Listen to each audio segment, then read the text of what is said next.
We are live. Hi there, everybody. Welcome to our open book. Very good to be with everyone tonight. Uh, we have a very thoughtful book to talk about tonight. Howard Husock has written The Projects, A New History of Public Housing. Howard is a senior fellow in domestic policy studies at the American Enterprise Institute, documentary film producer, Emmy Award winner, and an old friend. We will explain later. He also happens to be the father of an eminent blues musician, but we'll go into that later. I want to talk to him about this important book. So, Howard, thanks so much for being with us. Thanks for inviting me, Scott. I really appreciate it. You say, in a way, public housing was born out of a museum exhibition in 1934. Yeah, that's what stunned me about doing the research for this book. It was kind of a mystery to me. How did public housing happen in America, which is all about everybody owning their own house and all of that? Well, it turned out that it was really a movement. There was a demand from the poor or a grassroots movement. It was led by a group of New York intellectuals, and it was epitomized by a shoot that I discovered at, I'm not making this up, the Museum of Modern Art. And their modern art was going to be the projects. It's this futuristic city for the working class in green campuses, set off from the hustle and bustle of the city. It was a utopian vision. And they had the housing exhibition at the Museum of Modern Art. And these rather bohemian intellectuals were the driving force. What you write in this book about what you call the reformer's gaze. Help us understand that phrase. I appreciate your noticing that. The slums were viewed as, places of immorality, disease, just in general horrible living conditions. And what I'm saying with this phrase, the reformer's gaze, is that's how they looked from the outside by those who were leading the charge to clear them. Public housing didn't just require new buildings, it required the demolition at a very large scale. Mm-hmm. Inconceivable today. At one point in New York, 60 buildings a month were being torn down by the head of the Slum Clearance Committee, Robert Moses. And what I'm saying is that the reformers looked at these places and said, well, I would never want to live there. It must be horrible to live there. But of course, they hadn't lived there, and they didn't ask anybody, what's it like to live here? And it turns out people were going about their business. They were saving, they were working, they were striving, and over time, they were moving up and out. Yeah. And of course, you say there was a cost at clearing a lot of places that were branded as slums, which is to say whole human communities that had developed. Yeah, I think that's one of the most important and I dare say original themes that I strike in this book. And I emphasize especially the cost to African American communities. Of all the slums, quote unquote, that were cleared, 48% were Black communities. Black Americans never constituted that kind of percentage of the overall population. And really what happened is that Black neighborhoods, because they were Black, were viewed as slums and needed to be demolished. And one of my favorite discoveries in my research was a campaign led by a columnist named Paul Jones for the Pittsburgh Courier-Journal. It was the Black newspaper in Pittsburgh. And he said, well, I understand that some of these houses don't have proper bathrooms, but what about the social clubs? What about the churches? What about the stores? In Washington, D.C., when Southwest Washington was cleared, another historically Black community, 1,000 Black-owned businesses were taken, 1,000. In Detroit, the number was 300. So what we now call, what the political scientist Robert Putnam would later call social capital, didn't strike the reformers. They didn't see it. One thing I remember, and you know how I tirelessly bring everything back to Chicago. One thing I remember about when the Cabrini Green housing project went up, and when it was up for many years, which of course, as you note in the book, is now raised, there were a lot of people that said, look, there are high rises along the lake that people of means live in, so we're going to build some high rises not along the lake, but adjacent to the lake that poor people can live in. Um, but this was within a few years. This was considered a very dangerous place. What happens? Well, it's really interesting. I I I I view this book, the project, as a book of history, and so I try to be very matter of fact about it. And there really was a time when public housing was new. I call it the golden age. Mhm. And that golden age uh, occurred because if you could get a brand new apartment for low rent, it was a pretty good deal. They had refrigerators, they had stoves. Some of this right after World War II was still novel. And some of the same projects that would later be the site of terrible conditions, the Robert Taylor homes, which I'm sure you know well, and you probably reported from there, Scott. Absolutely, yes, sure. You know, when it was new, it was a village that people extolled. By 30 years later, it was demolished. Yeah, So what happened was that people of means moved out. The original idea was public housing, believe it or not, was it was going to be self-sustaining. The mm, rents of the tenants would pay for the maintenance because they would be working families. But over time, it turned out working families, they really wanted to move to the suburbs. They wanted to move to Levittown. They wanted to move to Skokie. We'll keep going with Chicago here, Scott. thank you. And that left public housing to the poor. When the poor were asked to pay the rents that were necessary to maintain the properties, they said, "We can't afford this." Yeah, The federal government said, "Oh, yeah, you're right. So we'll limit your rents to 25% of your income." Sounded like a good deal, but it put a tourniquet onto the revenue stream for the housing authorities.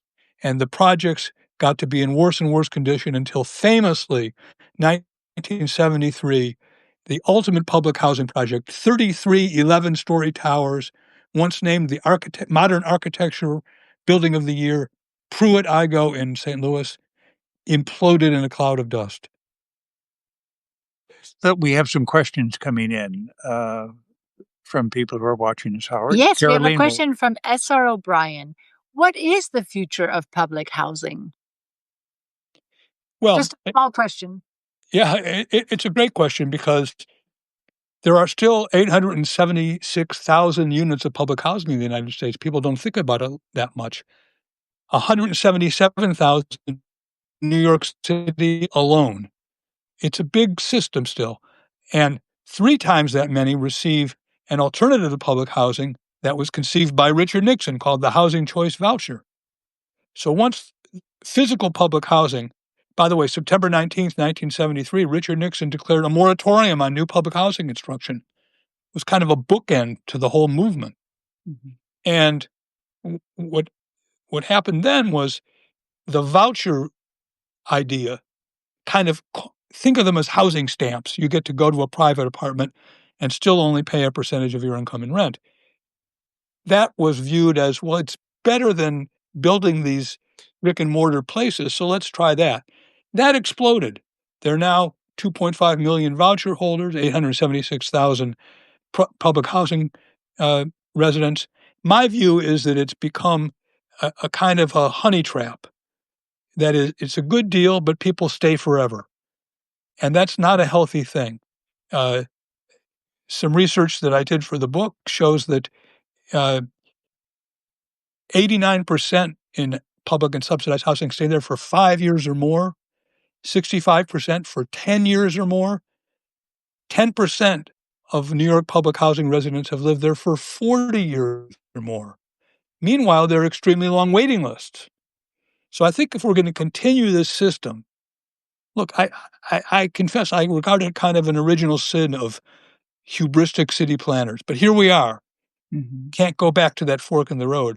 I think we need to find a way to help people move up and out. And so I would change the rules so that you didn't pay a percentage of your income as your rent, because that means the more income you earn, the more rent you pay. Who would sign a lease like that? And then second, I would allow people to put the money that they would have had to pay in higher rent in a special savings account. So when it was time to move out, let's say 5 years, like we do for cash welfare, then they would have a kitty to afford a better place. So I think we have to change the rules. We have to acknowledge the system is with us, but I think we have to change the rules so that people have incentives to improve their lives rather than getting stuck in dependency. Yeah. So perhaps you've answered this, but Marianne asks, what are your thoughts on rent control? Well, I've written a lot about rent control, especially in the context of New York City, where there are 900 controlled units. Public housing has never been subject to rules. It's really a parallel system. The problem with rent control, of course, is that it limits incomes of property owners, which then tends to lead to poor maintenance. And we're seeing that in New York City on a grand scale, where the New York University Real Estate Center has estimated that there are thousands of landlords in the Bronx, the poorest section of New York, who are losing $120 a month on their apartments because they can't be reimbursed. Price controls put a tourniquet on their revenue the same way it was put on public housing. So, uh, and it also encourages people to stay and not turn over at a normal pace. And so you have a lot of people who live in under-occupied units. They have empty bedrooms, and people who are wanting to move into a bigger place are locked out. So my short answer would be is it really distorts the market in unhealthy ways. Another question So, coming a in. question from Diana Lynch. What are your thoughts about public private partnerships when it comes to housing? Well, I don't really understand why we need public-private partnerships. Uh, kind of the ideal I set out in the book is William Levitt. After World War II, William Levitt bought a giant potato field on Long Island. Took him a while to get permission, but then he built 17,000 small houses, 750 square feet, and he sold them for a relatively nominal amount of money. So I think it's more important to convince suburban areas, especially, to relax some of these exclusionary zoning rules that they have that make it very hard to today construct those kind of smaller houses. I'm a fan of what I call, and I say this in the book, naturally occurring affordable housing, not the cross subsidies that happen in public private partnerships in which the public subsidizes the private to have low income tenants, but rather small homes that are affordable because they're small homes on small lots. Row houses in Philadelphia was the classic model. So zoning is a big barrier to that today. Yeah. Are they doing something right in San Bernardino, California? Yes, San Bernardino. Uh, it may be surprising, but there are 3,000 public housing authorities in the country. It's not just New York, Chicago, and St. Louis and places like that. Every small burg has got its own public housing authority. And uh, one of the things that I was surprised to learn in the Deep South, there was a especially large number, 200 in the Deep South, the former Confederacy. But they're all over. In San Bernardino, California, said, we have these long waiting lists and people are staying for very long periods of time. We're going to give them a choice when they move in. They can stay for a maximum of 5 years, but we won't raise the rent even if their income goes up. And that has really worked. People said, okay, we'll save up. And they tend to move out even before the 5-year time limit. Now, that's a very small housing authority. We can regard that as a pilot. And, maybe it would be maybe too disruptive to do in big cities, but it's worth trying. And I don't want to put you on the spot, Howard. I mean, you are a cool guy, but you're the father of a very cool guy. We should explain you are the father of the prominent blues musician Eli Paperboy Reed. So what's that like? Well, Eli attended the University of Chicago, as they say, Yeah. and having done the ultimate gap year in Clarksdale, Mississippi to learn the blues. And he learned everything on the south side of Chicago, junking records, playing in church. Uh, I'm stunned by how great a musician he is, and I thank you for calling him out. Eli Paperboy Reed, uh, he he he sings gospel music. He's the best Jewish gospel music singer in the country, and he's mentored a group of African American young men called the Harlem Gospel Travelers and produced their records. So, I'm a very proud father. Oh, We'd love to have him as a guest on Open Book. yeah, if he'd do it, I think I can come up with his email. We'll see what we'll see if he's amenable He to. he would do it in a heartbeat, and he would do, he would do it with his good friend from Chicago, Mitty Collier, famous Yeah, gospel musician. gosh, yes. All right. Well, a very thoughtful book. Howard A. Husock, forgive me for dropping that before the project, A New History of Public Housing.